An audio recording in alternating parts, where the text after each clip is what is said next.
നിന്നിലലിയാൻ ഞാൻ ഭാഗം 78. റൂമിൽ കൊണ്ടുപോയി അവളെ ബെഡിലിരുത്തി. അവൻ തിരിഞ്ഞു നടക്കാൻ പോയതും പാർവതി അവൻ്റെ കയ്യിൽ പിടിച്ചു. പിണങ്ങല്ലേ, ഞാനിനി ചെയ്യില്ല, അവൾ കരഞ്ഞുകൊണ്ട് പറഞ്ഞു. അത് കേട്ട് അവൻ അവളുടെ അടുത്തിരുന്നു. പാറു, ഈ സമയത്ത് തലചുറ്റലുണ്ടാകും. ഇതെല്ലാം ഡോക്ടർ പറഞ്ഞതല്ലേ, അതുകൊണ്ടല്ലേ ഞാൻ ഇവിടെ ഇരുന്നോളാൻ പറഞ്ഞത്. ഒരു നിമിഷം ഇന്ദ്രജിത്ത് ആദ്യമായി പേടി എന്താണെന്ന് അറിഞ്ഞു. ശരിക്കും ഭയന്നു പോയി ഞാൻ. ഇന്ദ്രൻ പറഞ്ഞു, പാറു, ശ്രദ്ധിക്കണമെന്ന് പറയുന്നത് നമ്മുടെ കുഞ്ഞിന് വേണ്ടിയാണ്. ഒരു പോറൽ പോലും ഏൽക്കാതെ എൻ്റെ കയ്യിലേക്ക് അവരെ ഏൽപ്പിക്കേണ്ടത് നിന്റെ കടമയാണ്. നിങ്ങളെ 3 പേരെയും സംരക്ഷിക്കേണ്ടത് എൻ്റെ ഉത്തരവാദിത്തമാണ്. അതേ ഉത്തരവാദിത്തം തന്നെയാണ് ആ കുഞ്ഞിനെ നീ എൻ്റെ കയ്യിലേക്ക് വച്ചു തരേണ്ടത്. ഇന്ദ്രൻ പറഞ്ഞു. എനിക്കറിയാം ഇന്ദ്രേട്ടാ, ഞാൻ മനഃപൂർവ്വമല്ല. ഇന്ദ്രേട്ടനെ കാണാതെ വന്നപ്പോൾ അന്വേഷിച്ചിറങ്ങിയതാണ്. പക്ഷെ പെട്ടെന്ന് തല കറങ്ങിയപ്പോൾ ഞാൻ അവിടെ ഇരിക്കാൻ പോയതാ. അപ്പോഴേക്കും ഇന്ദ്രേട്ടൻ വന്ന് എന്നെ പിടിച്ചു. ഞാൻ ഇനി ഒരിക്കലും അങ്ങനെ ഒന്നും ചെയ്യില്ല ഇന്ദ്രേട്ടാ, സോറി, അവൾ പറഞ്ഞുകൊണ്ട് അവൻ്റെ നെഞ്ചിലേക്ക് ചാഞ്ഞു. അവൻ അവളെ പൊതിഞ്ഞു പിടിച്ചു. ആ നിമിഷം അവൻ്റെ മനസ്സിൽ കുറച്ചു മുമ്പ് നടന്ന കാര്യങ്ങൾ ഒന്നുകൂടി കടന്നുപോയത്. അവൻ്റെ നെഞ്ചൊന്ന് ആളി. അപ്പോഴേക്കും വാതിലിൽ മുട്ടുകേട്ടു. ഇന്ദ്രൻ നോക്കിയപ്പോൾ മുന്നിൽ തന്നെ നിൽക്കുന്ന അമ്മയെയും പാറുവിൻ്റെ അമ്മയെയും കണ്ടു. അവൾക്ക് കഴിക്കാനുള്ള ബ്രേക്ക്ഫാസ്റ്റും ചായയുമായിട്ട് വന്നതാണ്. മോനെ, ഇത് കൊടുക്ക്. മതി, കുഴപ്പമൊന്നും പറ്റിയില്ലല്ലോ. ഇനി നീ അത് പറഞ്ഞ് കുഞ്ഞിനെ വേദനിപ്പിക്കാതെ, ഇന്ദ്രൻ്റെ അമ്മ പറഞ്ഞു. കുഞ്ഞോ? ഇവൾക്ക് നല്ല അടിയുടെ കുറവാണ്. ഇവൻ തന്നെയാ അവളെ ഇങ്ങനെ വഷളാക്കി വെച്ചിരിക്കുന്നത്. എന്തിനും ഏതിനും കൂടെ കുഞ്ഞുങ്ങളെപ്പോലെ കൊണ്ടു നടക്കുന്നത്. അതുകൊണ്ട് അവളിപ്പോൾ സ്വയം ഒന്നും ചെയ്യാത്തത്. അവൾക്കറിയാം അവളെ താങ്ങി നിർത്താനായിട്ട് എപ്പോഴും മോനുണ്ടാകുമെന്ന്. ആ അഹങ്കാര മനുഷ്യൻ്റെ ജീവനെടുത്തു ആ കുറച്ചു നേരം കൊണ്ട് തന്നെ. പാറുവിൻ്റെ അമ്മ അവളെ വഴക്ക് പറയുന്നത് കേട്ട് അവൾ ഇന്ദ്രൻ്റെ മുഖത്തേക്ക് നോക്കി ചുണ്ടു കൂർപ്പിച്ചു. നീ അങ്ങോട്ട് നോക്കണ്ട, എനിക്കറിയാം ഇനി എന്താ ചെയ്യേണ്ടതെന്ന്. മര്യാദയ്ക്ക് താഴത്തെ റൂമിലേക്ക് താമസം മാറിക്കൊള്ളണം. മര്യാദയ്ക്ക് നടക്കാനറിയാത്ത നീ ഈ റൂമിൽ താമസിച്ചത് മതി. പാറുവിൻ്റെ അമ്മ പറഞ്ഞതും അവൾ ഒരു ഞെട്ടലോടെ ഇന്ദ്രനെ നോക്കി വേണ്ട എന്ന് തലയണക്കി. നീ മോനെ നോക്കണ്ട, ഇതാ ഞാൻ പറയുന്നത്. അമ്മേ, അവർ പറയുന്നതിന് മുമ്പ് തന്നെ ഇന്ദ്രൻ വിളിച്ചു. അമ്മേ, സാരമില്ല, ഇനി പാറു ശ്രദ്ധിച്ചോളും. ഇനി പടികൾ കയറില്ല, ഉറപ്പല്ലേ പാറു? ഇനി ലിഫ്റ്റ് വഴി മാത്രമേ താഴേക്ക് വരൂ. ഈ ഒരു പ്രാവശ്യത്തേക്ക് നമുക്ക് ക്ഷമിക്കാം, ഇന്ദ്രൻ പറഞ്ഞു. കണ്ടോ, ഞാൻ പറഞ്ഞില്ലേ, ഇവളുടെ എല്ലാത്തിനും കൂട്ടു നിൽക്കുന്നത് മോൻ തന്നെയാ. ഈ പെണ്ണിനെ ഇത്രയും വഷളാക്കിയത്. അവൾക്കറിയാം എന്തിനും ഏതിനും അവളുടെ കണ്ണ് നിറഞ്ഞ കൂടെ നിൽക്കാൻ അവളുടെ ഭർത്താവ് ഉണ്ടാവുമെന്ന്. സാരല്ല, കുട്ടികളിവിടെ നിൽക്കട്ടെ. അത് മാത്രമല്ല, അവൾക്ക് ഈ റൂമാണ് ഇഷ്ടം. ഇവിടെ ഈ ബാൽക്കണിയിലേക്ക് വന്നിരിക്കാൻ ഒത്തിരി ഇഷ്ടപ്പെട്ട സ്ഥലം അവളുടെ. ഇപ്പോൾ അവളുടെ ഹെൽത്ത് മാത്രമല്ല, മാനസിക സന്തോഷം കൂടി നമ്മൾ നോക്കണ്ടേ. അതുകൊണ്ട് ഞാൻ ശ്രദ്ധിച്ചോളാം. ആദ്യം അതിവള് പറയട്ടെ, നീ ശ്രദ്ധിച്ച് നടക്കുമോ? ഉറപ്പാണോ? ഇനി മാനത്ത് നോക്കി നടക്കുമോ? 2 കുഞ്ഞുങ്ങളാ വയറ്റിലുള്ളത്. നന്നായി ശ്രദ്ധിക്കേണ്ട സമയമാണ്. അതുകൊണ്ട് പറയാ, ഇനി നിന്റെ ഭാഗത്ത് നിന്ന് ഒരു അശ്രദ്ധ പോലും കണ്ടാൽ നീ പിന്നെ താഴത്തെ റൂമിലായിരിക്കും. അതും എൻ്റെ കൂടെ ആയിരിക്കും. നീ പിന്നെ ഇതിൻ്റെ കൂട്ടത്തിൽ തന്നെ ഇനി അങ്ങോട്ട് ഞാൻ പറയുന്നത് അനുസരിച്ചാൽ മതി. നിന്റെ വാശിയൊന്നും ഇവിടെ കാണിക്കാൻ നിൽക്കണ്ട. അമ്മ അത് പറഞ്ഞതും അവൾ അമ്മയെ നോക്കി.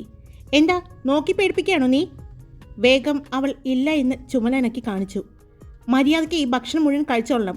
പിന്നെ ഇത് പാലാണ്, ഇതിൽ ബൂസ്റ്റ് ഇട്ടില്ല, കോഫി പൗഡർ ഇട്ടില്ല എന്നൊക്കെ പറഞ്ഞ് ഇത് കുടിക്കാതിരുന്ന അപ്പോൾ അറിയാം നിനക്ക് എൻ്റെ സ്വഭാവം എന്ന് അമ്മ പറഞ്ഞതും അവൾ തല കുനിച്ച് ഇരുന്നു. അത് കണ്ടതും ഇന്ദ്രൻ്റെ അമ്മയും ഇന്ദ്രനും പാറുവിൻ്റെ അമ്മയെ നോക്കി. അമ്മയുടെ മുഖത്ത് ഒരു പുഞ്ചിരി അവർ കണ്ടു. അവൾ മുഖത്തേക്ക് നോക്കിയതും വീണ്ടും അമ്മ ഗൗരവത്തിലായി. പിന്നെ ഇന്നെല്ലാവരും കൂടി ഡ്രസ്സ് എടുക്കാൻ പോവുകയാണ്. പുറത്തുനിന്ന് ഭക്ഷണം എന്തെങ്കിലും വേണമെന്ന് പറഞ്ഞാൽ അപ്പോൾ അറിയാം എൻ്റെ സ്വഭാവം. നിനക്കുള്ള ഫുഡ് ഇവിടെ പാക്ക് ചെയ്തെടുത്തിട്ടുണ്ട്, അത് കഴിച്ചാൽ മതി. ഇനി അത്ര നിർബന്ധമാണെങ്കിൽ ഞങ്ങൾ വാങ്ങിത്തരുന്ന ഭക്ഷണം മാത്രം കഴിച്ചാൽ മതി. അമ്മ പറഞ്ഞതും പാറു അതിനും തലയാട്ടി സമ്മതിച്ചു. നിന്റെ ആവശ്യം പറഞ്ഞപ്പോൾ തന്നെ ദേ താഴെ കുഴിമന്തി ഉണ്ടാക്കാൻ ആൾ വന്നേക്കാം. അമ്മ പറഞ്ഞതും പാറു ഞെട്ടലോടെ ഇന്ദ്രനെ നോക്കി. അവനെ നോക്കണ്ട, അതാ ഞാൻ പറഞ്ഞത്, നിന്റെ ഇഷ്ടം എന്താണെന്ന് പറയുമ്പോഴേക്കും അതിവിടെ എത്തിച്ചു തരുന്ന ഇവനെ ആദ്യം തല്ലേണ്ടത്. അമ്മ പറഞ്ഞതും അവൾ ഇന്ദ്രനോട് കുറച്ചുകൂടി ചേർന്നിരുന്നു. അവൻ്റെ വയറ്റിലൂടെ അവനെ ചുറ്റിപ്പിടിച്ചു. എന്നാൽ വേഗം ഭക്ഷണം കഴിച്ചിട്ട് താഴേക്ക് വാ, ഒരു 10 മണി കഴിയുമ്പോഴേക്കും എല്ലാവർക്കും ഇറങ്ങണം എന്ന് പറഞ്ഞ് അമ്മ ഇന്ദ്രനെയും ഇന്ദ്രൻ്റെ അമ്മയെയും നോക്കി. പാറു കാണാതെ ചിരിച്ചുകൊണ്ട് താഴേക്ക് ഇറങ്ങി. അമ്മയുടെ ഒപ്പം തന്നെ ഇന്ദ്രൻ്റെ അമ്മയും ഇറങ്ങി. ഇനി പെണ്ണിന് നമ്മളെ ആരെങ്കിലും ഒരാളെ പേടി വേണം, ഇല്ലെങ്കിൽ ഇതുപോലെ വേഷം കെട്ട് കാണിച്ചുകൊണ്ടിരിക്കും. പടികൾ ഇറങ്ങുന്നതിൻ്റെ ഇടയിൽ പാറുവിൻ്റെ അമ്മ പറഞ്ഞു, എനിക്ക് മനസ്സിലായി, മോനാണ് അവളെ വഷളാക്കുന്നത്. ഇപ്പോൾ തന്നെ അവൾ കുഴിമന്തി വേണമെന്ന് പറഞ്ഞപ്പോൾ അത് ഉണ്ടാക്കാനൊക്കെ ആളെ കൊണ്ടുവരേണ്ട ആവശ്യമുണ്ടായിരുന്നോ? ഈ സമയത്ത് ഓരോരോ ഇഷ്ടങ്ങളില്ലേ? ഉണ്ട്, ഇഷ്ടങ്ങളൊക്കെയുണ്ട്. ഇന്ദ്രൻ്റെ വാശിയാണല്ലോ പുറത്തു നിന്നുള്ള ഭക്ഷണം പാറുവിന് കൊടുക്കണ്ട എന്നുള്ളത്. അതുകൊണ്ടാണ് ഇന്ദ്രൻ്റെ അമ്മ പറഞ്ഞു. അവർ താഴേക്ക് ഇറങ്ങിയതും പാറു ഇന്ദ്രൻ്റെ അടുത്തേക്ക് ചേർന്നിരുന്നു. താങ്ക് യു ഇന്ദ്രേട്ടാ, അവൾ പറഞ്ഞ് അവനെ കെട്ടിപ്പിടിച്ചു. അവൻ അവളെ നോക്കി.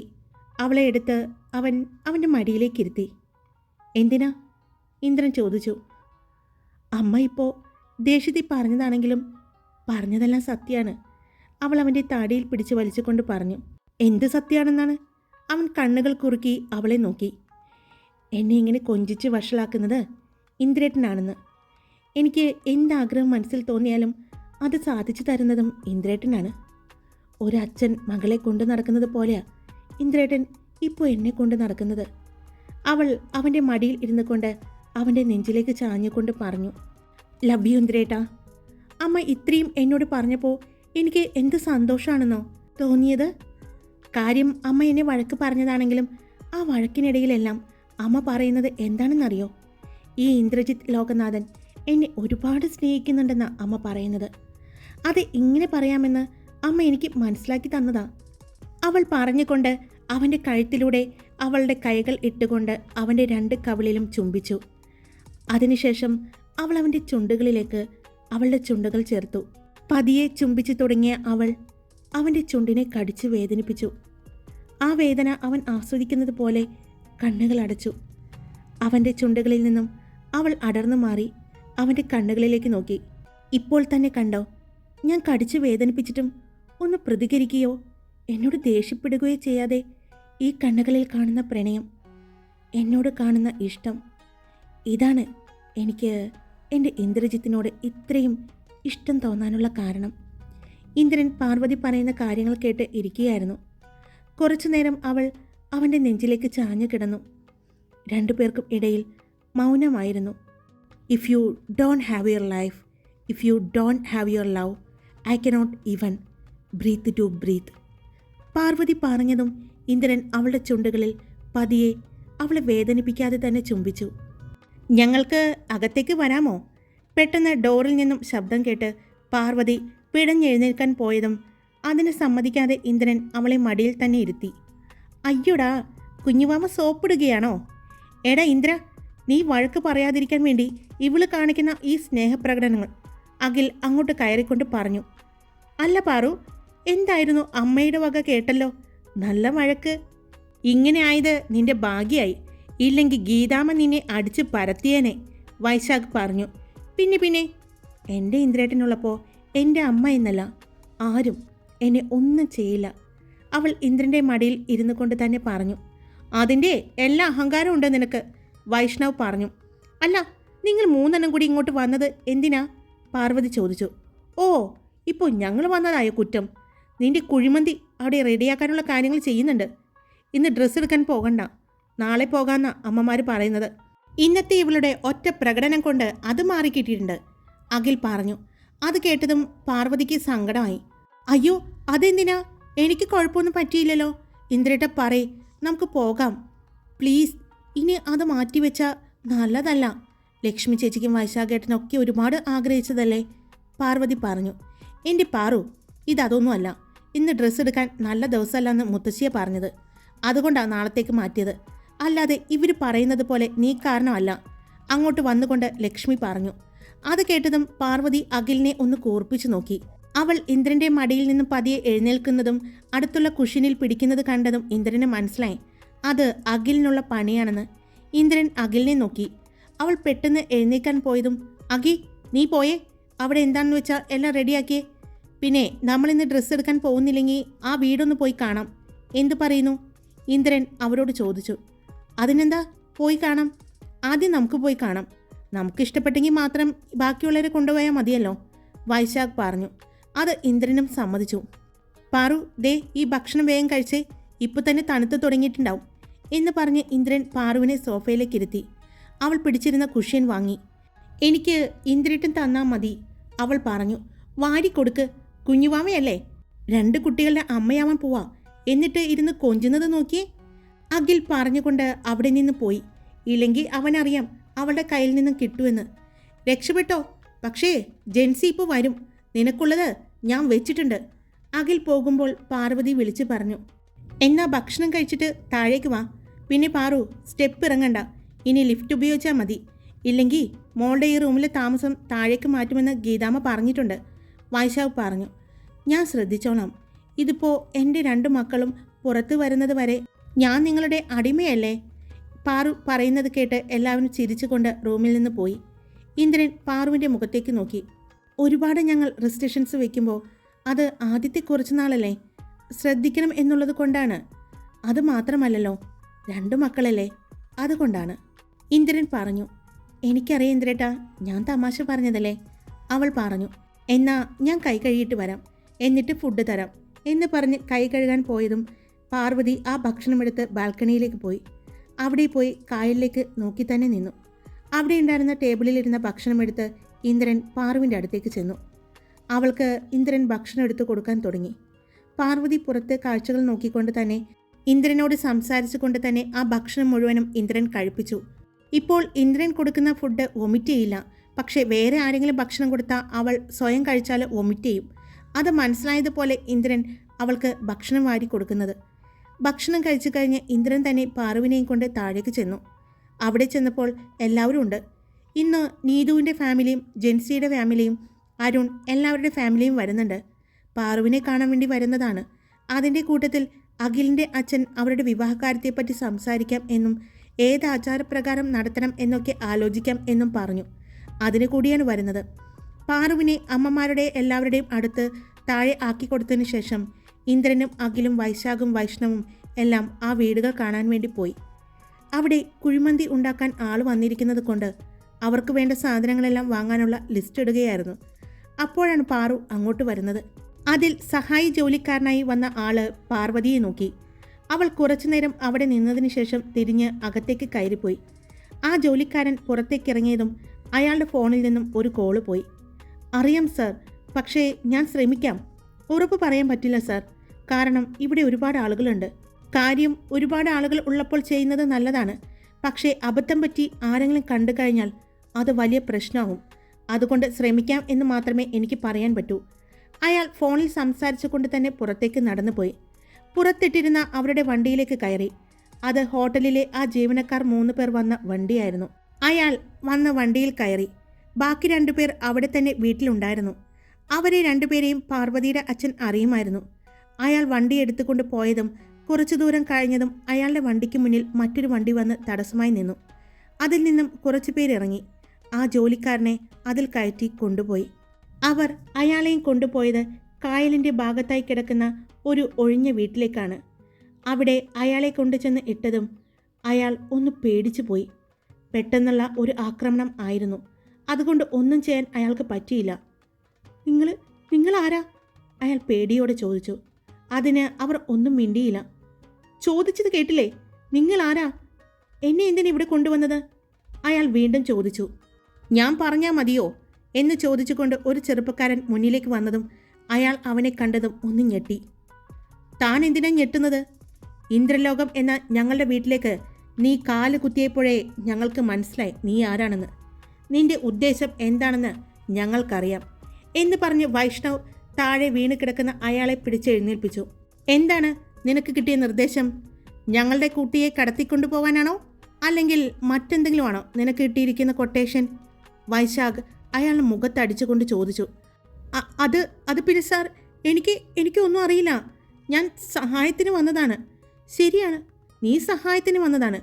പക്ഷേ ആരുടെ സഹായത്തിന്? ഭക്ഷണം ഉണ്ടാക്കാനുള്ള സഹായത്തിനല്ല നീ വന്നത്. അലോകിനെ സഹായിക്കാനാണ് നീ വന്നത്. അപ്പോഴേക്കും അങ്ങോട്ട് വൈശാഖും അഖിലും വന്നു. അവരെ 3 പേരെയും ഇന്ദ്രൻ്റെ വീട്ടിൽ വെച്ച് ആ ജോലിക്കാരൻ വന്നപ്പോൾ തന്നെ കണ്ടിരുന്നു. അവരെ 3 പേരെയും കണ്ടതും അവനാകെ പേടിച്ച് വിറയ്ക്കാൻ തുടങ്ങി. അപ്പോഴാണ് അവരുടെ മുന്നിലേക്ക് മറ്റൊരാൾ കൂടി വരുന്നത് കാണുന്നത്. ആ വരുന്ന ആളെ കണ്ടതും അവൻ്റെ നെഞ്ചിടിപ്പ് കൂടാൻ തുടങ്ങി. ശരീരം കുഴിഞ്ഞ് താഴേക്ക് വീഴുമെന്ന് പോലും തോന്നി.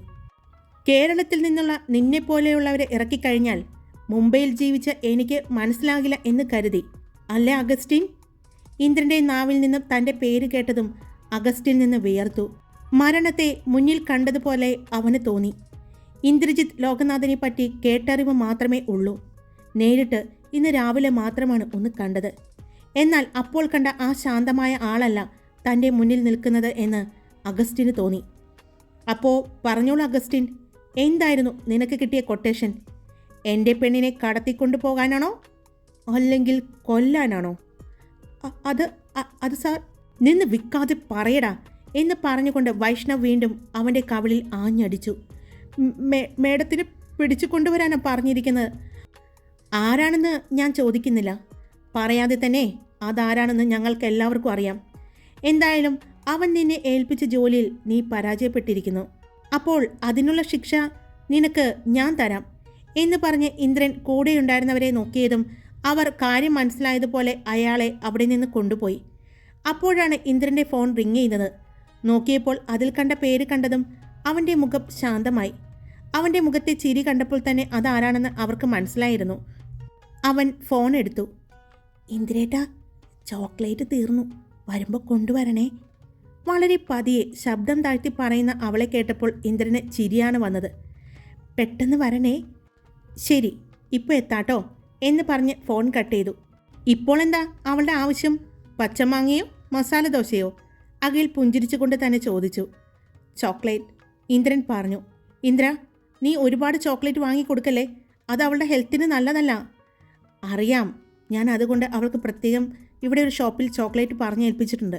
ഹോം മെയ്ഡ് ചോക്ലേറ്റ് ആണ്, അതും ഡാർക്ക് ചോക്ലേറ്റ്. അത് ഒത്തിരി കഴിക്കാൻ അവൾക്ക് പറ്റില്ല, പെട്ടെന്ന് മതിയാക്കുന്നുണ്ട്. അതുകൊണ്ട് തന്നെ ഞാനത് വാങ്ങിക്കൊടുക്കാറ്, ഇന്ദ്രൻ പറഞ്ഞു. പിന്നെ വിനീഷിനോട് ചോദിച്ചപ്പോൾ ഒരുപാട് കൊടുക്കണ്ട, കുറച്ച് കൊടുത്തോളാൻ പറഞ്ഞു. അത് കഴിക്കും എന്നുള്ളത് കൊണ്ട് തന്നെയാണ് ഞാൻ അവൾക്ക് ബാക്കിയുള്ള എല്ലാത്തിൽ നിന്നും ഷുഗർ കട്ട് ചെയ്തത്, ഇന്ദ്രൻ പറഞ്ഞുകൊണ്ട് പുറത്തേക്കിറങ്ങി. അല്ല ഇന്ദ്ര, നിനക്കെങ്ങനെ മനസ്സിലായി ഇവൻ അവിടെ വന്നത്? അഖിൽ ചോദിച്ചു. അത് കേട്ടതും ഇന്ദ്രൻ ഒന്ന് പുഞ്ചിരിച്ചുകൊണ്ട് പറഞ്ഞു. രാവിലെ വണ്ടിയിൽ നിന്ന് വന്ന് ഇറങ്ങിയപ്പോൾ തന്നെ ഞാൻ അവനെ ശ്രദ്ധിച്ചിരുന്നു. ഞാൻ മുകളിലെ ബാൽക്കണിയിൽ ഉണ്ടായിരുന്നു. വണ്ടി ഗേറ്റ് പുറത്തിടാൻ പറഞ്ഞിട്ട് മറ്റു 2 പേർ അകത്തേക്ക് പോയി. പക്ഷേ ഇവൻ പുറത്തുനിന്ന് ചുറ്റുപാടും നിരീക്ഷിക്കുന്നത് കണ്ടപ്പോഴേ എനിക്ക് ചെറിയൊരു സംശയം തോന്നിയിരുന്നു. പിന്നെ അവൻ പുറത്തുനിന്ന് ഫോൺ ചെയ്തു. അതിനുശേഷമാണ് അവൻ അകത്തേക്ക് വന്നത്. അതിനിടയിൽ പാറുവിൻ്റെ രാവിലത്തെ ആ പ്രശ്നം കൂടി കഴിഞ്ഞിട്ടാണ് പിന്നെ ഞാൻ ഇവൻ്റെ കാര്യം ഓർത്തത്. ഞാൻ താഴെ വന്നപ്പോഴേ കണ്ടു ഇവൻ അവിടെ ഓരോന്ന് ചെയ്യുന്നുണ്ടെങ്കിലും അവൻ്റെ കണ്ണുകൾ ആരെയോ തേടുന്നത് പോലെ എനിക്ക് തോന്നി. അങ്ങനെ ഒന്ന് നിരീക്ഷിച്ചു, നമ്മുടെ ആളുകളെ വെച്ച് അന്വേഷിച്ചു.